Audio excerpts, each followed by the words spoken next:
The night the Duke of Ashworth was ruined, it rained so hard the gutters ran black. Eleanor Wynne heard about it the way everyone in London heard about it.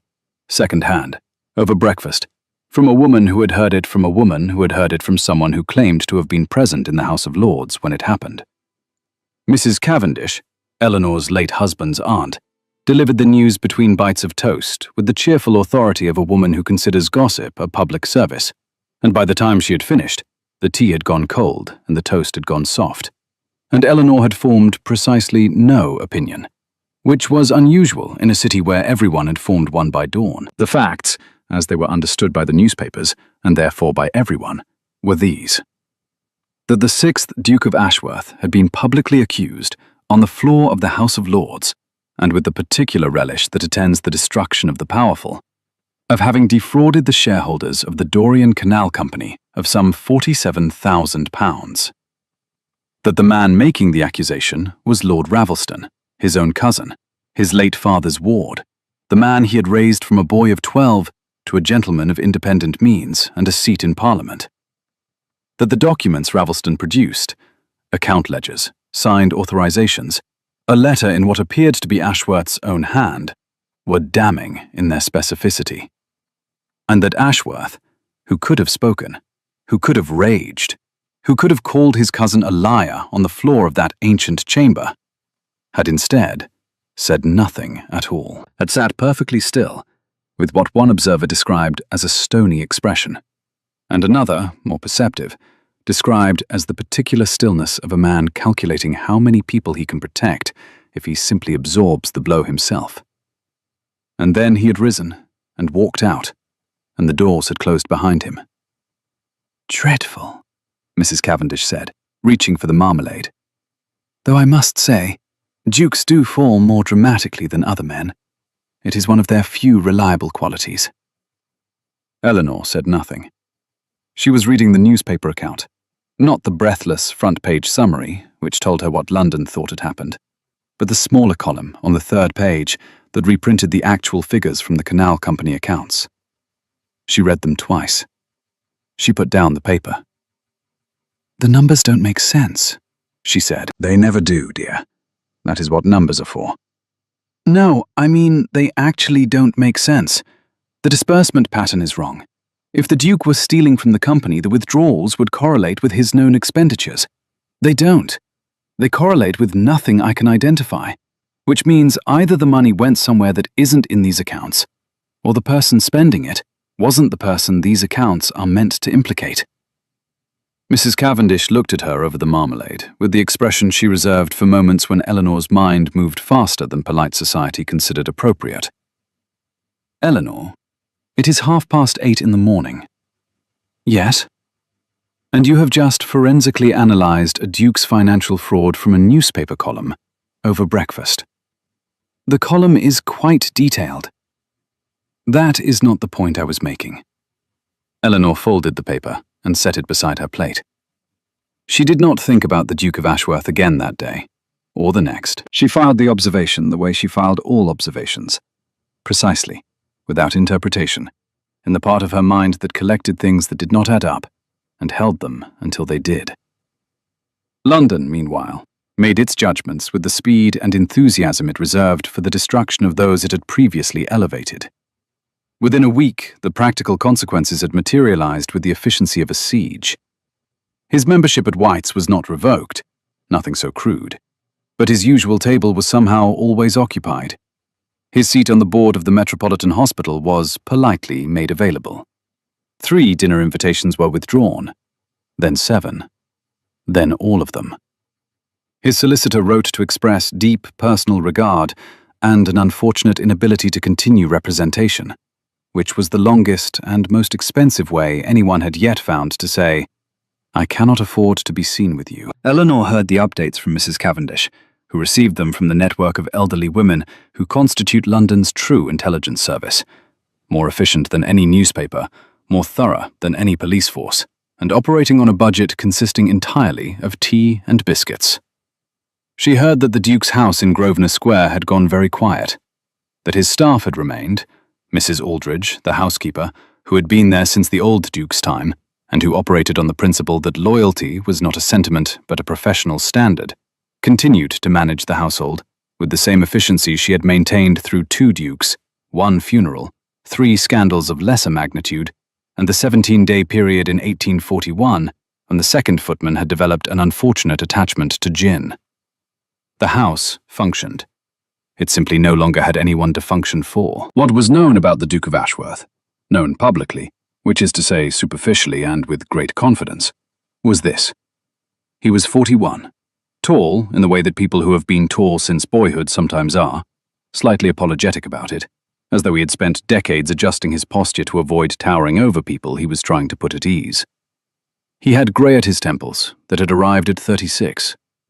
He dressed well because his valet dressed him well.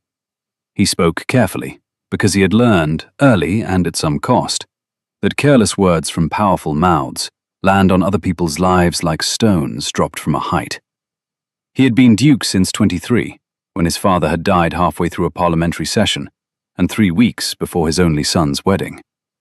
The wedding had been postponed, then abandoned when the bride's family discovered that the old duke's estate, magnificent in acreage, was rather less magnificent in liquid funds. Those who knew Ashworth at the time said he had not appeared to blame them. He had spent the next 18 years restoring the estate, managing 3,000 acres in Northumberland, providing for 42 tenant families, and raising his orphaned cousin with steady, unsentimental care. He had done all of this competently and alone. And now Ravelston, whom he had taught to ride, whose debts he had paid twice without comment, had stood up in the one place where a lie carries the force of law, and said the words that emptied every room Ashworth entered. Those closest to him, his valet, Mr. Marsh, who had served him 11 years, and Mrs. Aldridge, who saw the accounts that crossed his desk in the days after, these few understood, or suspected, what the silence contained. Not guilt. The deliberate choice to absorb a false accusation rather than expose the truth about Ravelston's finances, Ravelston's gambling, Ravelston's systematic embezzlement. Truth that would have destroyed not only Ravelston, but his wife, his 2 small children, and the remnants of a family bond Ashworth could not bring himself to sever. "He has no wife," Mrs. Cavendish reported one afternoon, with the air of a woman delivering a diagnosis. "No children. No one, apparently, who might speak for him. He has a valet and a housekeeper and 3,000 acres of Northumberland moorland, and that is the full inventory of his personal life. It is the saddest thing I have heard this week, and I heard on Tuesday that Mrs. Barlow's cat has died." Eleanor, who was mending a stocking, said, "The cat or the Duke?" "Both, I should think." That evening, alone in her room, Eleanor took out the newspaper she had saved and read the column again. The numbers still did not make sense. They had not rearranged themselves into a pattern of guilt during the 2 weeks she had left them alone. If anything, the longer she looked, the more clearly she could see the shape of something that was not fraud by the Duke of Ashworth, but fraud against him. A careful, systematic, almost elegant construction designed to implicate one man by hiding the actions of another. She could not prove this from a newspaper column. She would need the actual accounts. She put the paper away and did not think about it again until 3 days later, when Mrs. Cavendish mentioned, over breakfast, with the particular casualness that indicated she had been waiting for precisely the right moment, that she had a godson, and the godson had a wife, and the wife had a sister married to a man named Foyle, and Foyle had recently been appointed steward of the Ashworth London properties, and Foyle was in desperate need of someone who could make sense of a set of account books that appeared to have been kept by a man whose relationship with arithmetic was, at best, adversarial. Eleanor looked at Mrs. Cavendish. Mrs. Cavendish looked at her toast. "You planned this," Eleanor said. "I have no idea what you mean." "You have been waiting to mention Foyle until I had read the accounts in the paper and come to my own conclusions, and was precisely ready to hear that someone needed help with exactly the kind of problem I cannot resist." Mrs. Cavendish took a delicate bite of toast. "I have always said you were the cleverest woman I know, Eleanor. It is both your finest quality and your most exhausting one." Eleanor said yes. She said yes because she was bored, because the pension was adequate but not generous, because the puzzle of disordered accounts appealed to the part of her mind that preferred problems with answers. She did not say yes because of the Duke of Ashworth. She thought about numbers that did not make sense, and the particular satisfying feeling of making them make sense, which was the closest thing to peace she had found in the 3 years since Thomas died. She did not know, could not have known, that she was walking into a house where a man had been standing alone for so long he had forgotten what it felt like to be seen. She did not know that the accounts would tell her not just a story of fraud, but a story of sacrifice. She did not know that the simple act of reading numbers with honest eyes would begin something that neither of them had planned, and neither of them could afford, and neither of them would be able to stop. But that is getting ahead of the story, and this story does not rush. Dear readers and listeners, welcome, especially if this is your first evening here with us. This is a place for stories that make you feel something real. Stories of love that builds itself slowly from ordinary materials, patience, respect, the courage of showing up on difficult days. Stories of women whose strength is practical and men whose goodness is quiet, and the strange, unmappable territory between two people who did not plan on mattering to each other. If you are here for the first time, I'm glad you found us. If you are returning, I'm glad you came back. Tell me in the comments where you are listening from tonight. I read every single one, and I promise you, each one matters. If you have not yet, subscribing costs nothing and means everything to this small, growing corner of the world. Now, let us return to London and to the autumn of 1849. Eleanor Wynne was not the kind of woman anyone would have expected to alter the course of a duke's life, which is precisely why she was suited to do it. She was 34, a widow of 3 years. She had married Thomas Wynne at 26, late by the standards of her mother's generation and deliberately by her own. Thomas had been a naval surgeon, clever and kind, and possessed of the specific, dependable steadiness that some women mistake for dullness, and Eleanor had recognized, correctly, as the rarest thing a man can offer: the willingness to be ordinary and present and consistent without requiring applause for it.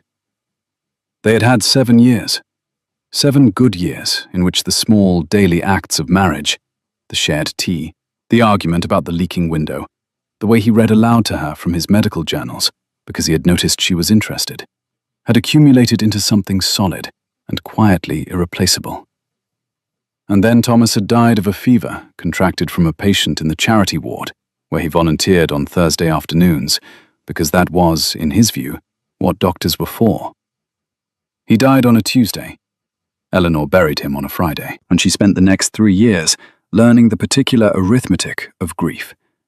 Not the dramatic mathematics of collapse, but the small, relentless subtraction of ordinary moments.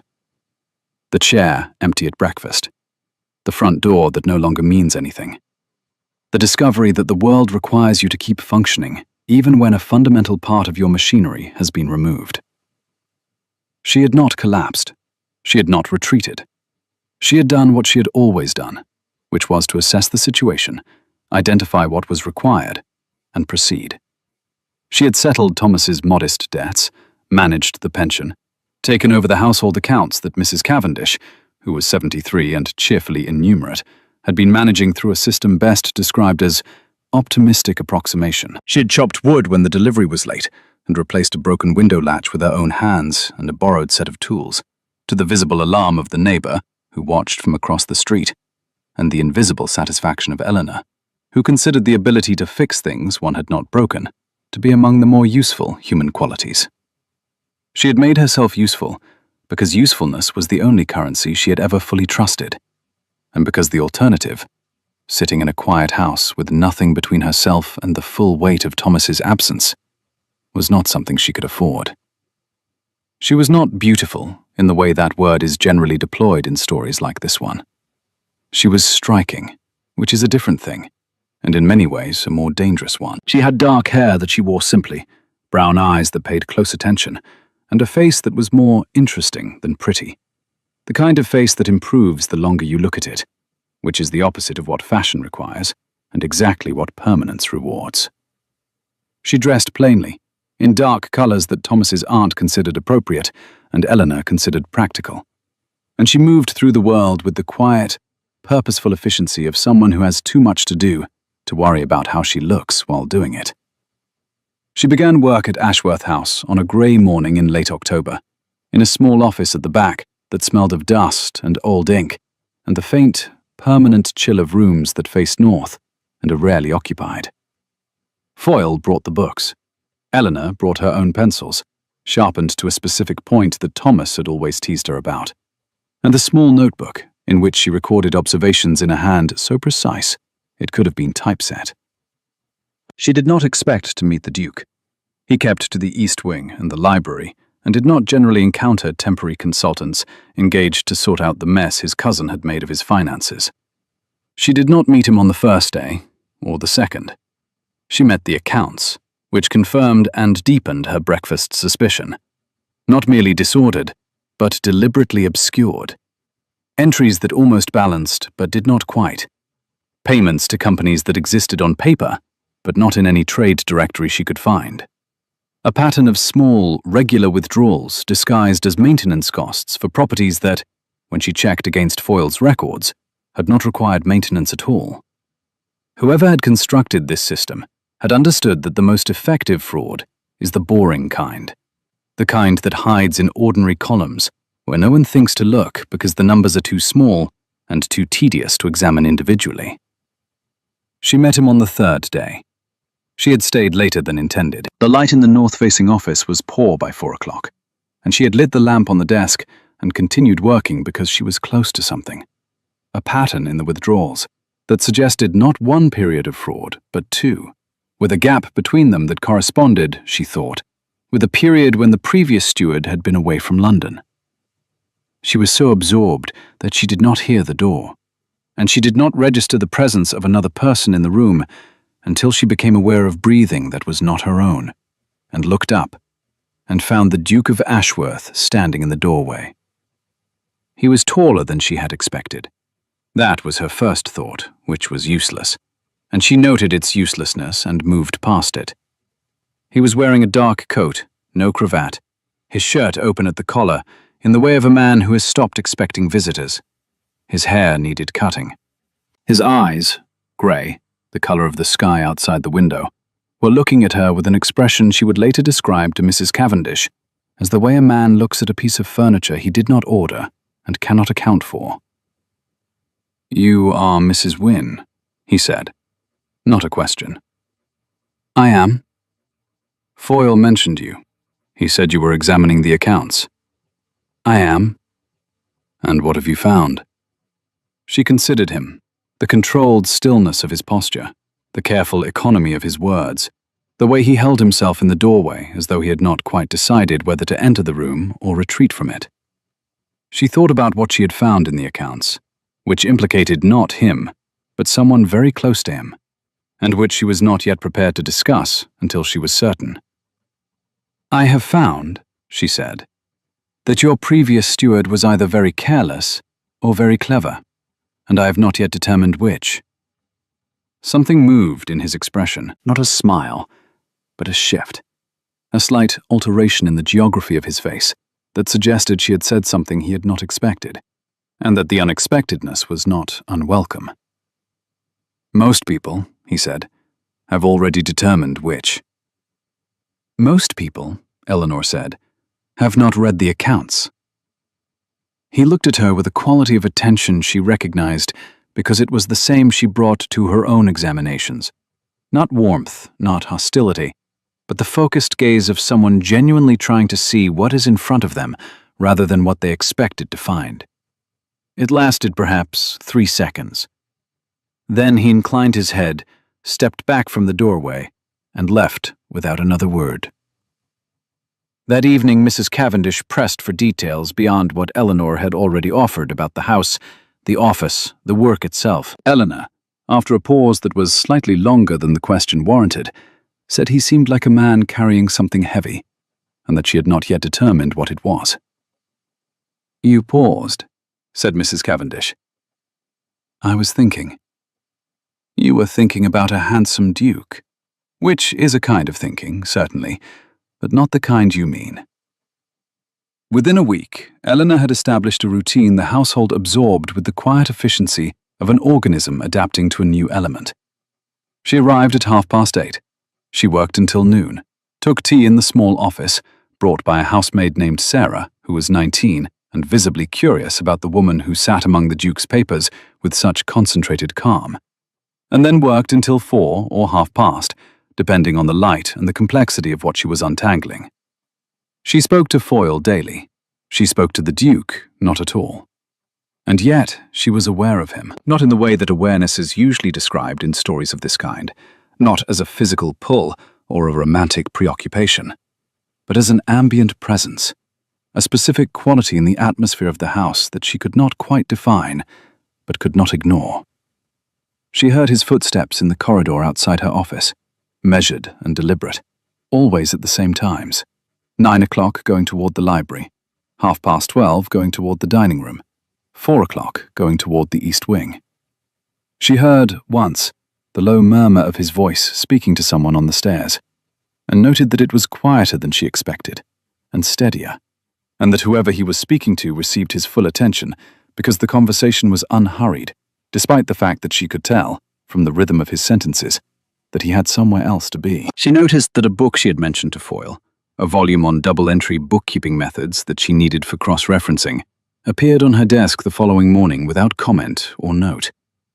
She noticed that the fire in her office, which had been adequate but not generous on her first days, was now built higher and maintained more frequently, and that this change coincided precisely with the Duke's discovery that someone was working in that room, and that this someone worked best when she was not cold. She noticed these things, because noticing was what she did. She filed them without interpretation. She continued with the accounts. What the accounts told her, as the days accumulated into weeks and October thinned into November, confirmed and deepened her breakfast analysis into something far more detailed and far more troubling. The fraud was real. £47,000 had indeed been diverted from the Dorian Canal Company, but the trail, when followed with the particular patience that Eleanor brought to columns of figures, did not lead to the Duke of Ashworth. It led, in a series of careful, concealed steps, to his cousin. Lord Ravelston had been siphoning funds for nearly 2 years, using a series of shell companies and falsified invoices that were competent enough to fool a cursory examination, but could not withstand the kind of detailed, cross-referenced analysis that Eleanor was now conducting with the methodical thoroughness of someone pulling threads from a tapestry and laying them out, one by one, until the pattern beneath became unmistakable. The letter in Ashworth's hand, the one Ravelston had produced in the House of Lords, was genuine, but its context was false. Ashworth had signed an authorization for a legitimate canal company expenditure. Ravelston had reused that signature, attaching it to a different document through a method that was clever enough to fool the Lords, but would not, Eleanor suspected, fool a competent forgery examiner with access to the original paperwork, which she now had. She also found something else, a payment, made the week after the public accusation, from Ashworth's personal funds to a trust established in the names of Ravelston's 2 children. She stared at that entry for a long time. Then she closed the ledger and pressed her fingers against the bridge of her nose and sat very still, because what she had found in the numbers was not a number at all, but a piece of a person, laid bare in columns and sums that were never meant to be read with this much care. She found him in the library on the 4th week's Tuesday, which she would later think of as the day things shifted. Not dramatically, not with any single decisive moment, but in the way that light shifts when clouds move, gradually and then all at once, until you realize you are standing in a different quality of day than the one you woke up in. She had come to ask about a specific entry, a payment to a firm called Blackett & Sons, that appeared in both the Canal Company records and the household accounts, and which she needed clarified. The library was large and cold, and filled with the particular silence of a room that contains more books than it has ever contained readers. Ashworth was standing by the window, one hand on the frame, watching a woman walk a small, irritable dog in the rain. He did not turn when she entered. She waited. She watched the line of his shoulders and understood that he had heard her and was giving himself a moment before he composed whatever face he intended to show her. "Blackett and Sons," she said, without preamble, because she had learned in their brief exchanges that he preferred directness to ceremony, and that the fastest way to earn his attention was to demonstrate that she was not wasting it. "They appear 4 times in the canal accounts and twice in the household ledger. In the canal accounts they are listed as engineering consultants. In the household ledger, they are listed as providers of building materials. They cannot be both." He turned. His face had composed itself into its usual controlled neutrality, but his eyes had not quite caught up. There was something in them that was not neutrality, something that looked, for the briefest moment, like the expression of a man who has been alone in a room for a very long time and has just heard another voice. "They are neither," he said. "Blackett and Sons is a solicitor's office in Newcastle that handles property transfers. My cousin used the name to disguise payments to himself." "You know this?" "I know this."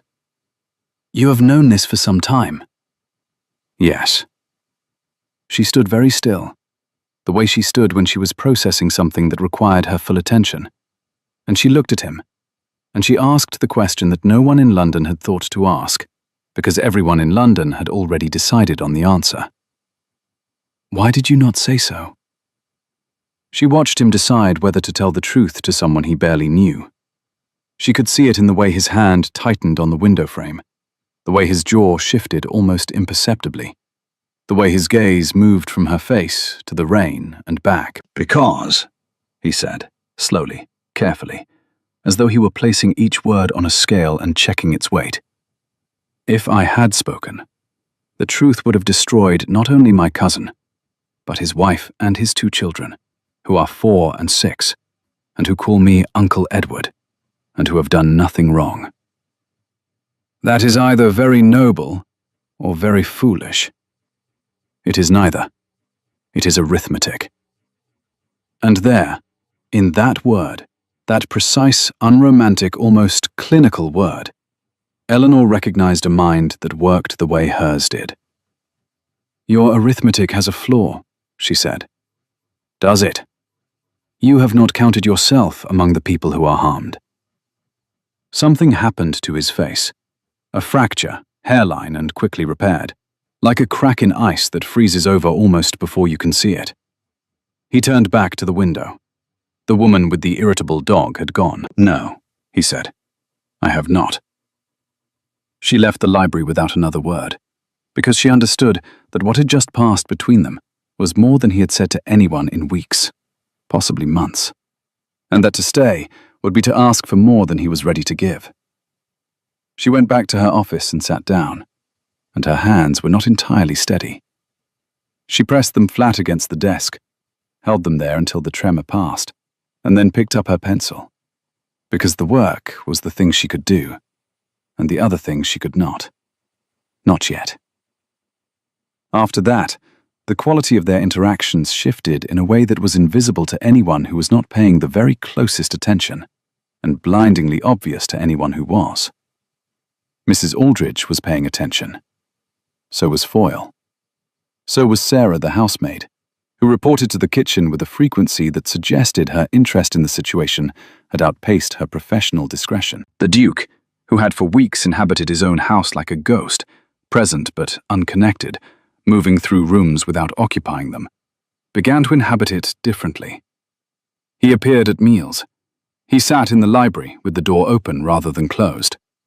He was seen, on one notable occasion, in the kitchen at 7:30 in the morning, making tea with his own hands.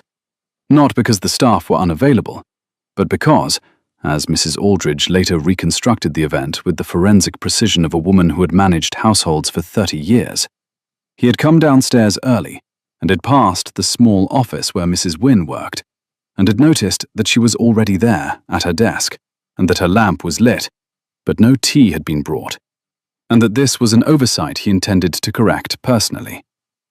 He brought her the tea. She accepted it without comment, as though dukes regularly appeared in back offices at 7:30 with cups of tea they had made themselves, and said thank you and returned to her work.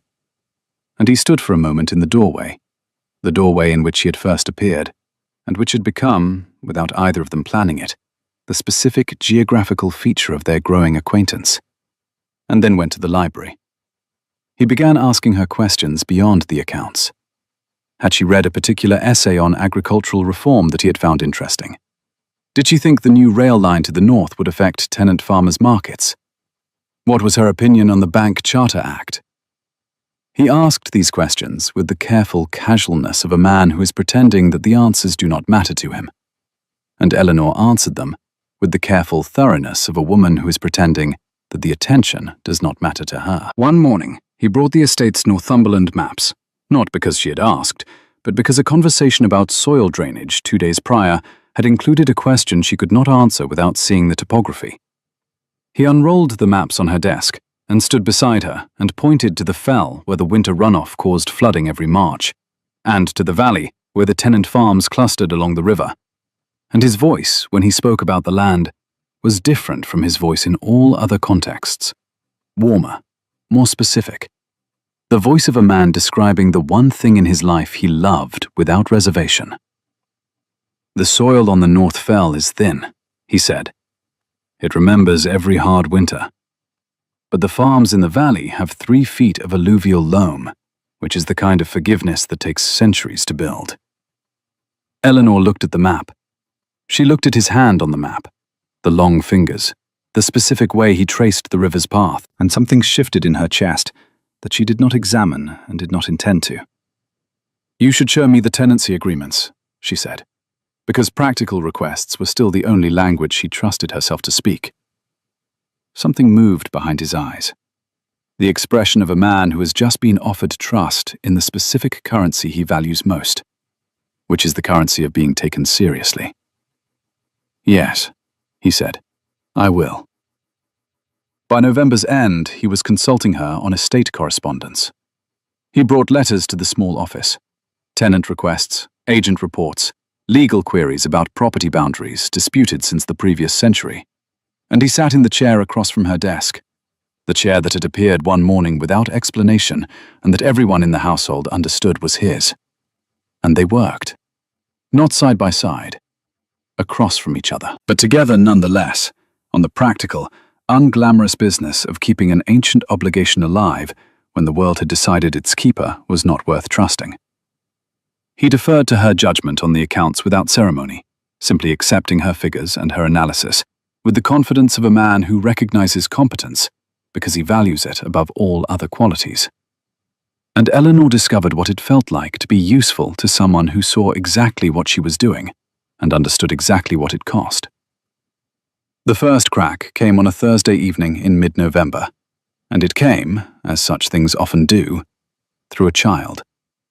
Eleanor had stayed late, later than usual, because she was close to completing the full reconstruction of Ravelston's fraud and wanted to finish the final column of cross-references before she lost the thread. It was past 6 when she gathered her papers, and the house had taken on the particular quality of a large building at nightfall.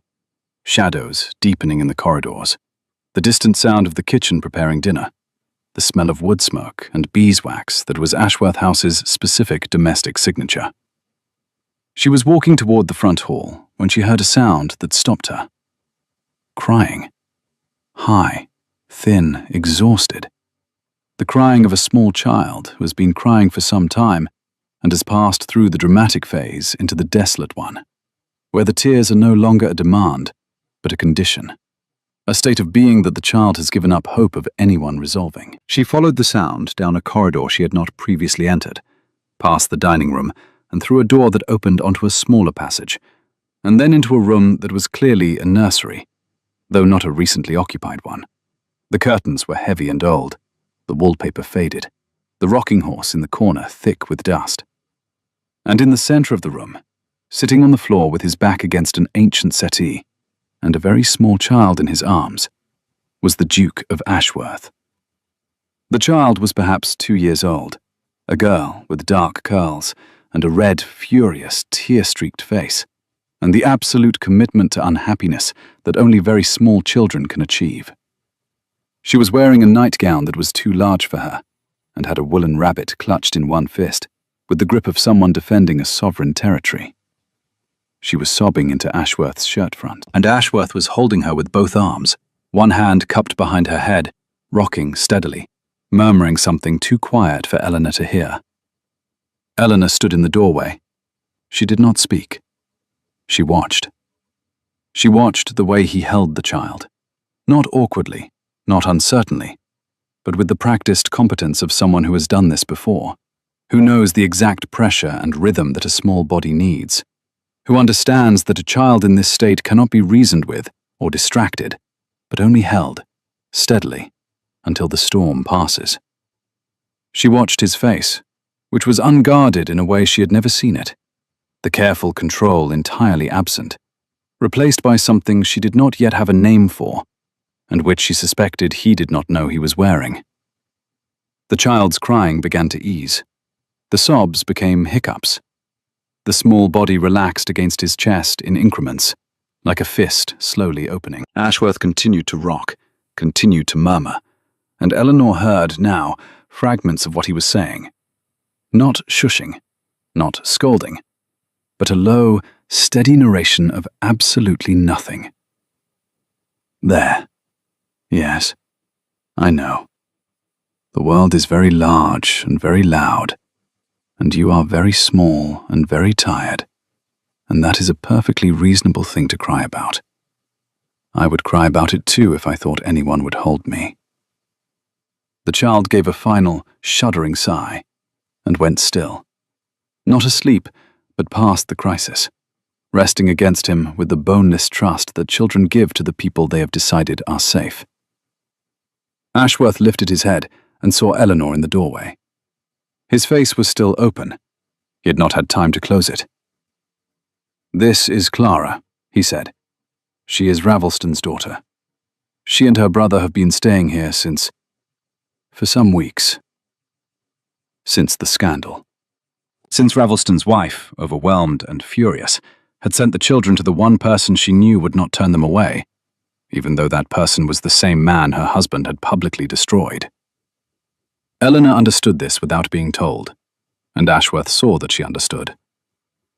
"She has nightmares," he said. "The nurse is competent, but Clara does not want the nurse at night. She wants—" He stopped. The child stirred against his chest. He adjusted his hold with the automatic precision of long practice. "She wants someone she knows." "She knows you," Eleanor said. "Yes." "How often?" "Most nights." Eleanor looked at him, sitting on the floor of a dusty nursery, holding his betrayer's daughter against his chest, having answered her nightmares most nights for weeks, telling no one, asking nothing for it. "You should eat something," she said. The way she said it, quietly, practically, with the specific directness of someone who has decided that another person's soft neglect is no longer acceptable, made him look at her with an expression that seemed to cost him something. "Yes," he said. "I probably should."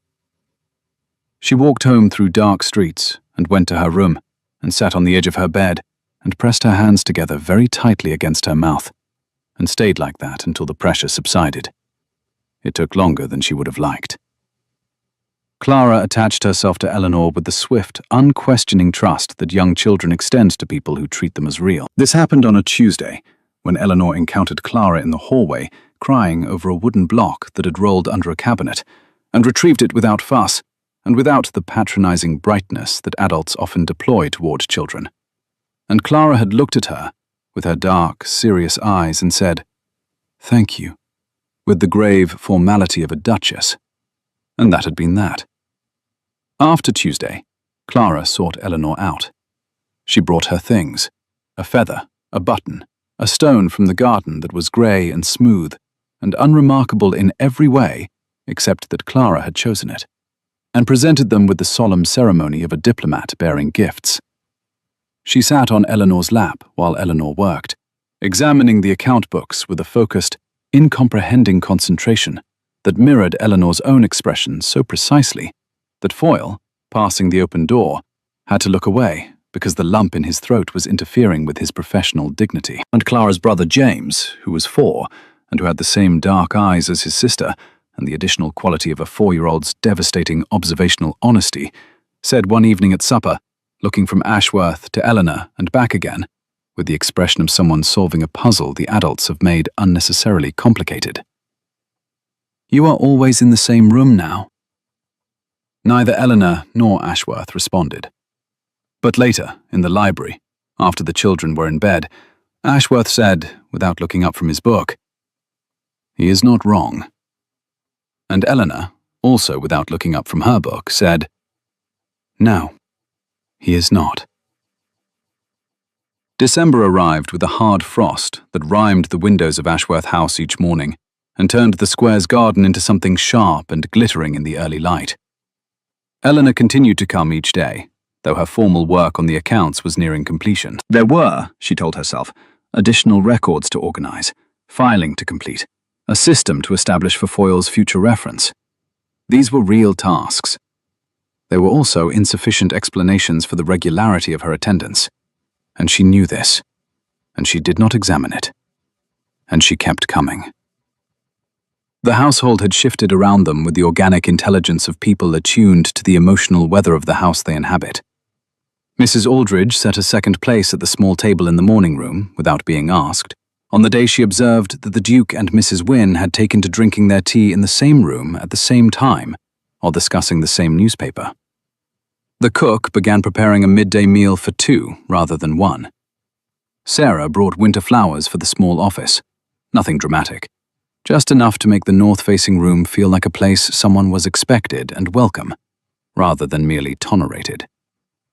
Eleanor learned, through Foyle, that the scandal had cost Ashworth not only his reputation, but a substantial portion of his income, worthless canal shares, expensive legal defense. Through Mrs. Aldridge, that he had quietly reduced his personal expenditure to the minimum, redirecting the savings to the estate and Ravelston's Children's Trust. Through Marsh, who had decided she needed to hear it, that Ashworth had not slept through the night in 7 weeks, waking at 3 or 4 each morning for Clara, then working until dawn. "He will not stop on his own," Marsh said. He was a lean, quiet man, with the economical manner of someone who considers words a finite resource. "He does not know how." "What are you asking me to do?" Eleanor said. Marsh looked at her with an expression that combined professional discretion and personal urgency in equal measure. "I am not asking you to do anything, Mrs. Wynne. I am telling you what I have observed, and trusting your judgment to determine what, if anything, is to be done about it." "That," Eleanor said, "is asking." "Yes," Marsh said. "I suppose it is." One evening, after the children were in bed, Eleanor found a letter on the table beside her nursery chair. Old, its folds soft with handling, addressed in a hand she did not recognize. She opened it, thinking it misfiled, and read the first line. "My dear Edward, I am writing this because I find I cannot say it, and because I suspect that by the time you read it, I would have lost the courage that writing in the small hours seems to provide." It was from Ashworth's mother, written, Eleanor judged from the date, when Ashworth was perhaps 10 or 11. A letter full of specific observations, the kind only a parent who watches closely would know. That he lined up his toy soldiers not by regiment, but by some private ranking system of his own devising. That he gave away his pudding to the kitchen boy with an air of great secrecy, as though generosity was something to be hidden. That he had his father's stubbornness, and her own tendency to carry other people's worries as personal responsibility. "I worry," she wrote, "that you will spend your life holding everyone else up, and forget that someone must hold you." Eleanor read the letter twice. She placed it exactly where she had found it. She went to the library, where he was standing at the window, in the way he stood when he was trying to be alone without leaving the room. "I found your mother's letter," she said.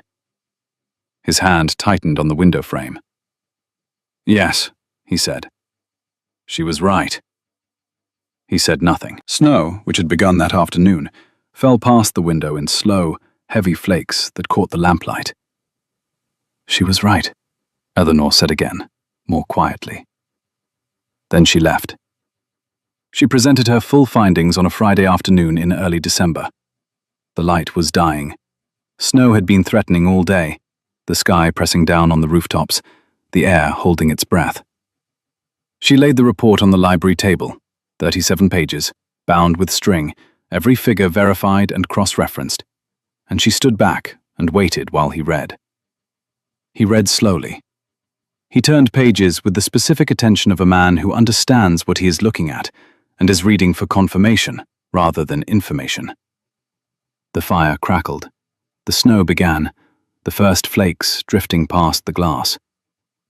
He reached the final page and sat very still for a long moment.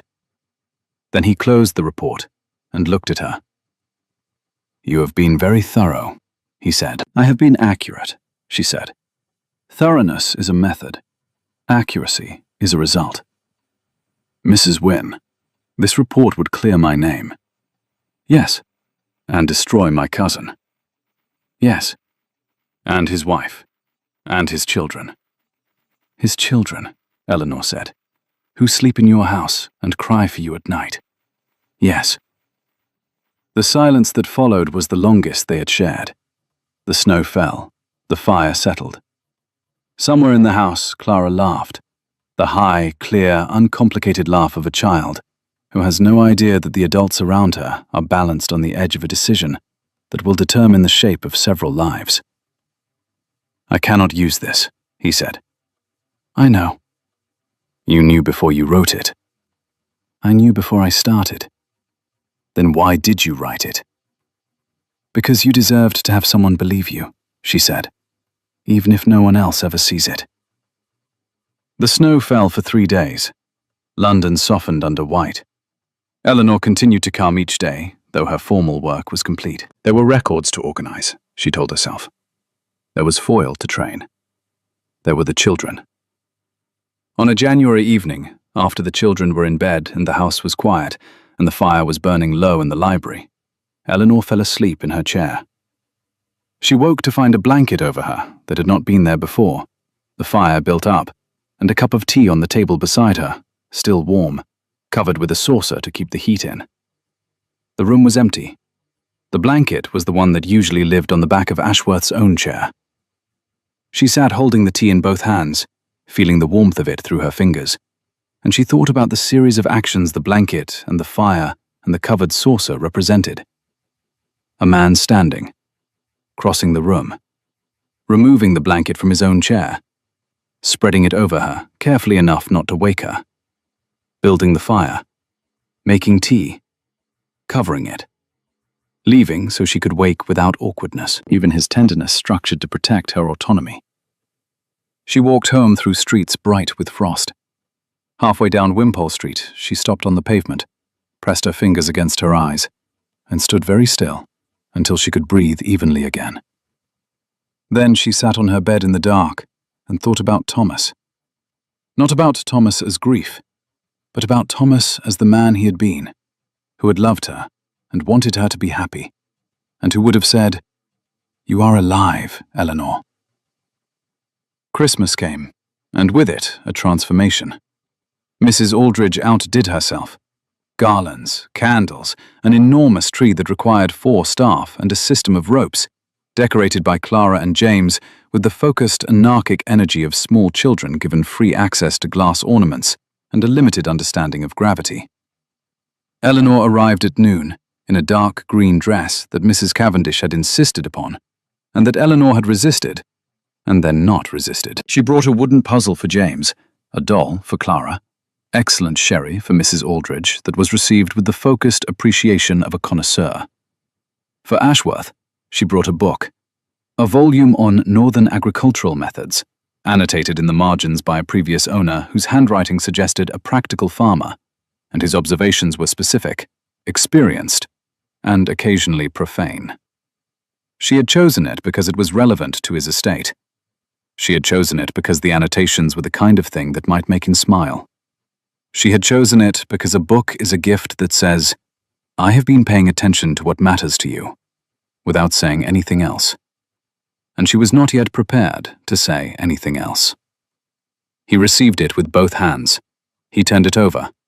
He opened it to a random page, read the annotation there, and something happened to his face that Eleanor had never seen before, and that she immediately, fiercely, wanted to see again.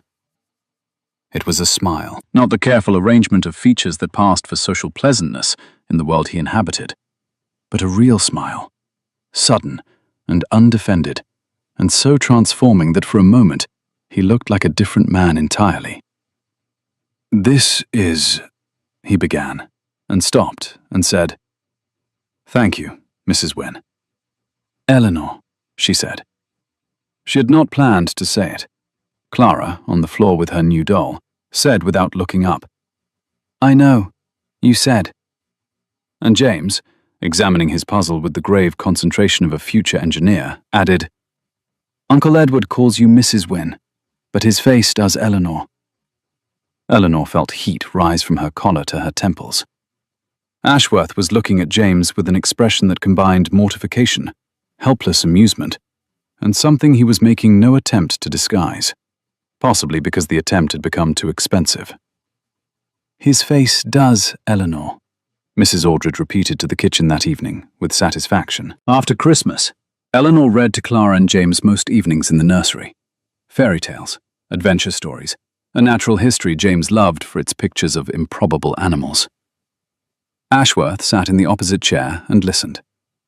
One evening she glanced up mid-sentence and found him looking at her and Clara with an expression that made her lose her place and have to start the sentence over, which Clara noticed, and James did not, which meant that Clara patted Eleanor's hand with the reassuring confidence of a child who believes adults occasionally need help, and Eleanor continued reading, and her voice was not entirely steady for the rest of the page. February brought Ravelston. He arrived on a Thursday without warning, handsome, fair-haired, well-dressed, with the polished manner Eleanor recognized immediately as charm that costs nothing because it is manufactured. He swept into Ashworth House with the easy confidence of a man returning to a place he considered his own, greeted the staff by name, told Mrs. Aldridge she looked younger every time he saw her, which Mrs. Aldridge received with the expression of a woman being offered counterfeit currency by someone who should know she can spot the difference. Eleanor was in the library when she heard his voice, bright, carrying, performatively warm. She closed her book and did not leave. He found her 20 minutes later. He stopped in the doorway and looked at her with the evaluating gaze of a man who has correctly identified something he did not expect and is not pleased about. "You must be Mrs. Wynne, my cousin's new, what shall we call it, secretary?" "You may call it whatever you like. I answer to Mrs. Wynne." "I understand you have been helping with the accounts. That is very good of you. My cousin is fortunate to have such devoted assistants." Eleanor regarded him with the same focused attention she brought to columns that did not add up. "He is, and the accounts are in excellent order now. Every transaction documented, every payment traced, every discrepancy identified and sourced." Something behind his smile shifted. "How thorough," he said. "Yes," Eleanor said. "Isn't it?" Over the days that followed, Eleanor watched Ravelston the way she watched accounts, noting what was said, unsaid, performed, and what leaked through the performance. He wanted money. The trust fund Ashworth controlled for his children, which his gambling debts made urgent. He wanted control. The canal investigation had not formally concluded, and he needed Eleanor's evidence to stay buried. He played with his children genuinely enough, in the way of a man who enjoys the performance of fatherhood, without submitting to its daily, unglamorous demands. He had never been present for one of Clara's nightmares. He deferred to Ashworth in company with convincing warmth. But Eleanor read him, in the way his eyes moved to the desk where papers were stacked, in the questions he asked the staff about where documents were kept, in the way his fingers trailed along shelves and drawer handles with the absent, acquisitive gesture of a man taking inventory. One evening, when Ravelston was supposedly out, Eleanor passed the ground floor study and heard his voice, pleasant, reasonable, with something harder underneath. He was asking Foyle about Eleanor's report, asking with the specific, detailed interest of a man who knows what he is looking for and is running out of time. She stepped into the doorway. Foyle looked relieved. Ravelston rearranged his expression from calculation to warmth. "Mrs. Wynne, just asking about some old files. Family papers, sentimental value." "Of course. Though I should mention that all documents pertaining to the estate and canal accounts have been catalogued and secured. By me, personally. The index is quite detailed." She paused. "Every page accounted for." The silence was brief and significant. Ravelston's smile held, but his eyes recognized that he was dealing with someone who could not be charmed, intimidated, or maneuvered around. "How efficient," he said. "Yes," Eleanor said. "Isn't it?" After Ravelston retired that evening, Eleanor went to the library. Ashworth was there with a glass of something he was not drinking. She sat down across from him and let the silence work. "He was looking for the report," she said. "Yes." "He will not find it. It is not in this house. I took it to the solicitor's office 3 weeks ago, along with a notarized copy and a letter of instruction detailing what should be done with it, if anything happens to the original." She watched the expression on his face go through several changes. Surprise, recognition, something that might have been alarm, and then something that looked like the first loosening of a weight, carried so long the carrier has forgotten what his shoulders felt like without it.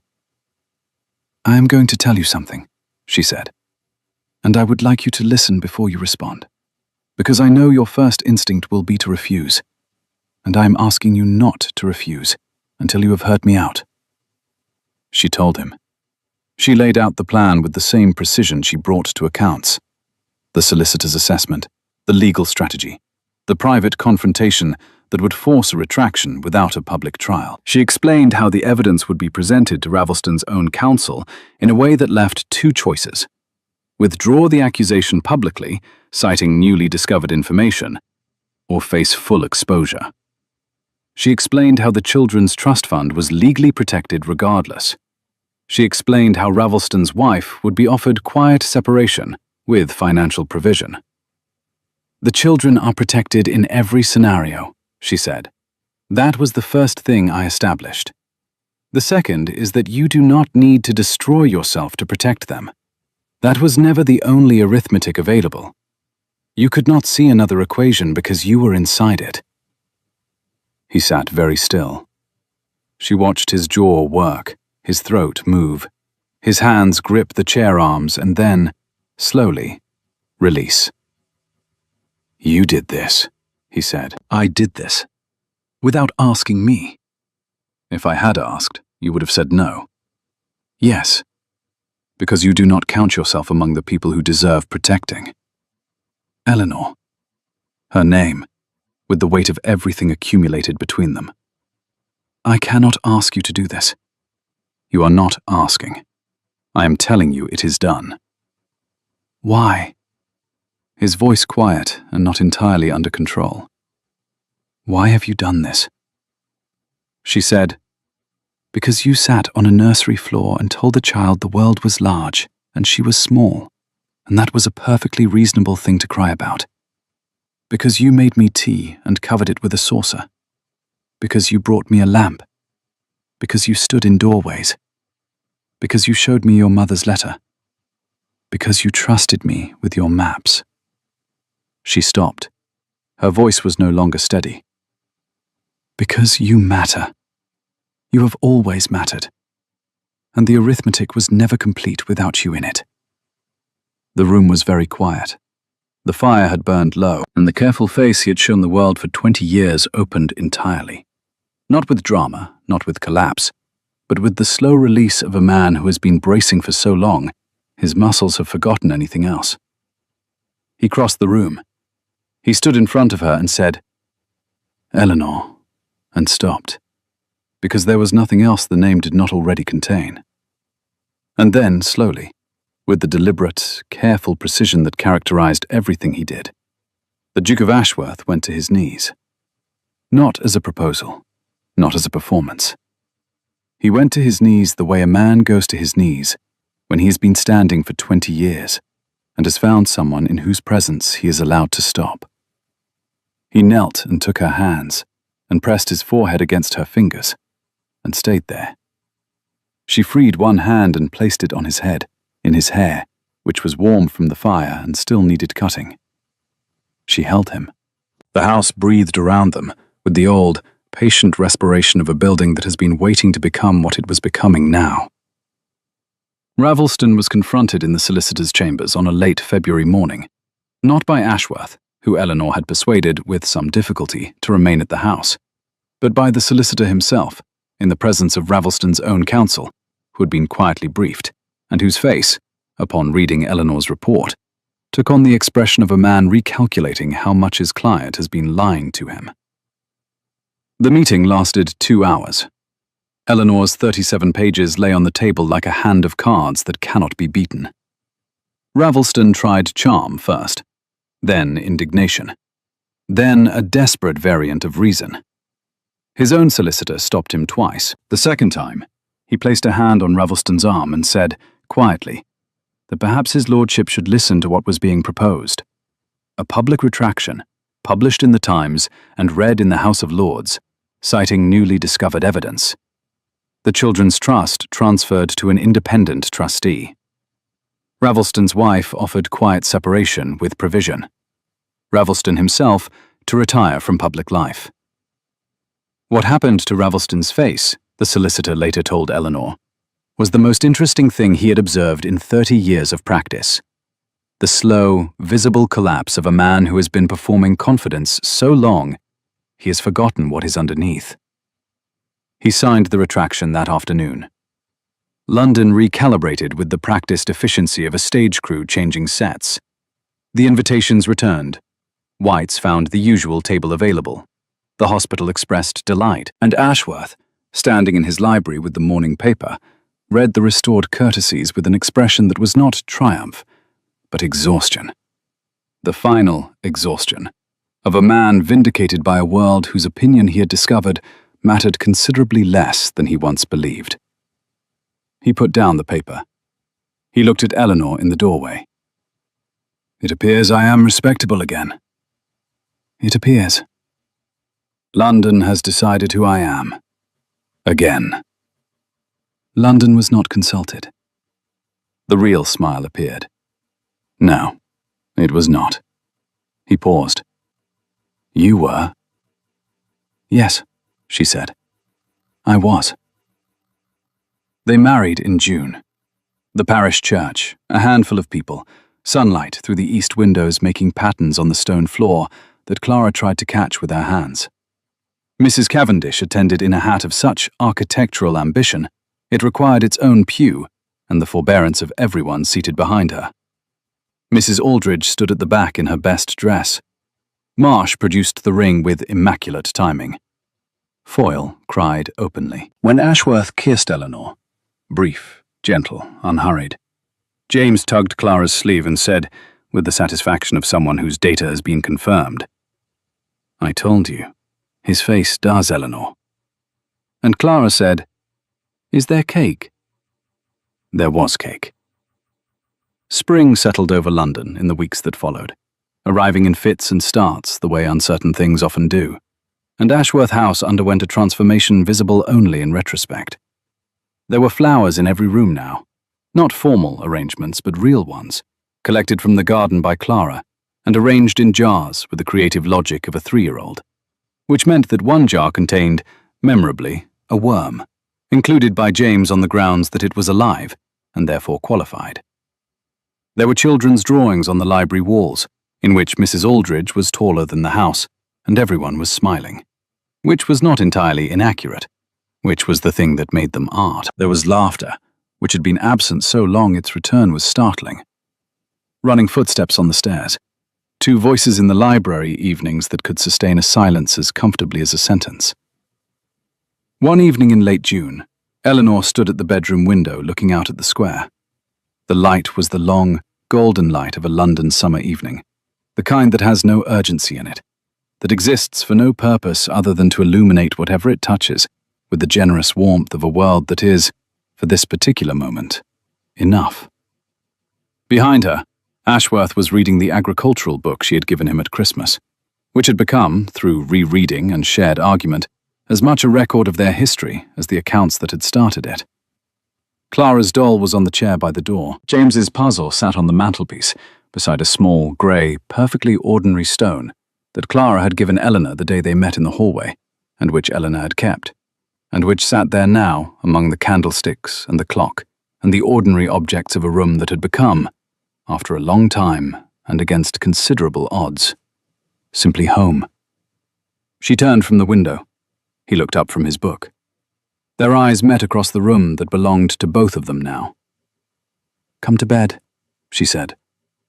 He closed the book. He crossed the room to where she stood. His face did the thing it had learned to do. It opened. It did her name. "Yes," he said. The candle on the mantelpiece guttered in a breath of wind from the open window. The stone sat beside it, grey and plain and perfect. Outside, the evening held its last light over the rooftops, and the city that had tried to decide who he was and gotten it wrong, as cities do. Because cities deal in reputation, and the truest things, the blanket over sleeping shoulders, the child held at 4 a.m, the quiet words in a library, are almost never seen by anyone except the person they are meant for. The house settled into its evening silence. Somewhere in the nursery, Clara slept with her rabbit in one hand, and the other hand open, palm up, the way children sleep when they are not afraid, completely, with the trust of someone who knows that the people downstairs are staying, that the doors are locked, that the fires are lit, and that this place is home. Thank you for staying with us tonight, for giving your time to these two people who found each other through patience and honesty and the courage of ordinary days. If it reminded you of something, of someone, of a kindness given or received, of the quiet power of simply being seen, then it did what it was meant to do. We will be here again soon. Until then, take care of each other.